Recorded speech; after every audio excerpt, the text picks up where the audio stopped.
다음 사례도 소개해 주시죠. 네.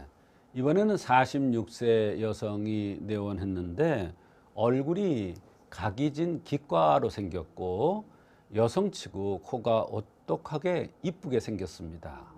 제가 이쁘게 생겼다고 표현한 것은 그런 여성들은 이쁘다고 표현을 해줘야 좋아합니다. 네. 코가 크다고 표현해주면 싫어해요. 네. 얼굴이 각이 졌으면서 오똑하고 이쁘게 생겼습니다. 근데 이쁘게 생겼다는데 문제가 있는 겁니다. 말하자면 코가 큰 것이 자기 존재를 앞세우는 것이라는 것을 얘기해 주기 때문에 여기에서 병이 올 수 있다는 것을 암시해 주는 말이기도 합니다. 열구는 희고 주요 증상은 전신의 근육통입니다. 1년 정도 됐는데 온몸이 욱신거리면서 아프다고 했습니다. 우측 허리 엉덩이 쪽부터 무겁고 가슴 중안 부위가 통증이 굉장히 심하다고 했습니다. 이런 증상들이 계속되니까 1년 정도 되니까 여기저기 치료를 받아도 원인도 나오고 치료가 되지 않아서 한방을 찾은 것입니다. 증상이 1년 정도 됐다고 하시고 이미 몇 차례 치료를 받으셨는데도 차도가 없었단 말이죠. 그렇습니다. 이분은 3개월 전에 경추 디스크 시술도 받았는데 그래도 똑같이 아픈 통증이 나타났다고 했는데 특징은 손가락의 삼지에 이상이 나타났습니다. 목이 무겁고 뻐근하면서 삼지가 저리다고 했습니다. 이 손가락의 삼지는 12경맥 중에서 수거름 심포경에 속하는데 이 심포경이라는 게 중요합니다. 심보를 이쁘게 써라 이런 얘기가 있지 않습니까? 말하자면 삼지에 이상이 있는 것은 그만큼 심보와 관련되는 거예요. 스트레스와 연관되는 거예요. 성격과 연관되는 거예요. 그래서 마음 작용과 연관되는 병들이 올 때 제3지의 이상이 나타난 것입니다.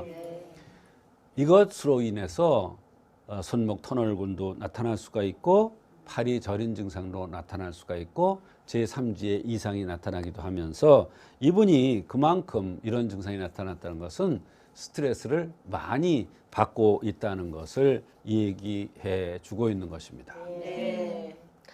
스트레스에 예민한 분들은 손가락이 저리기 쉽다는 점 기억하셨으면 좋겠습니다. 또 어떤 증상이 있었나요? 네, 온몸이 쑤시면서 찌르듯 한 통증과 부종, 붓는 증상이 동시에 나타났습니다. 기과 여성은 기가 우라게 되면 습이 생기고 습이 우라면 열이 되어서 이것이 부종을 유발하고 통증도 나타납니다. 그래서 이 통증은 따끔한 통증인데 이런 통증이 나타나면 여러 가지 병명이 나타날 수가 있어요.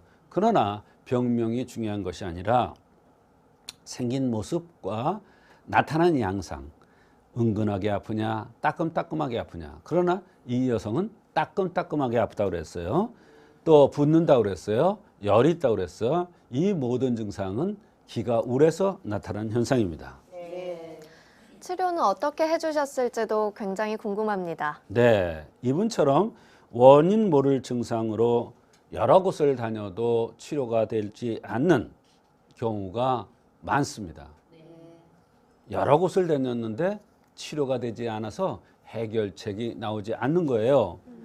섬유 근육통이라는 그런 병명을 얻었고 약간 정신적인 문제도 있지 않나 이런 얘기도 들었다고 했습니다. 원인을 알 수가 없으니까 이런 병명을 붙인 겁니다. 기울로 인해서 생기는 습과 그로 인해서 열이 나고 그 열로 인한 통증과 열로 인한 통증이므로 기순환을 도와서 울체를 풀어주면 통증이 치료될 것으로 생각을 한 것입니다. 통증만 없어지는 것이 아니라 열이 식고 울체가 풀리니까 열이 오르는 것이라든지 붓는 이런 증상도 제거되면서 통증이 사라졌던 것입니다. 이분도 기울로 인한 부기와 통증에 쓰는 한약재를 투여해서 증상이 사라졌던 것입니다. 네, 이렇게 정신적 스트레스가 신체적 통증까지 이어진다는 점 유념하시고 마음 관리 잘 하시길 바라겠습니다. 오늘은 기울병의 치료 사례들을 만나봤습니다.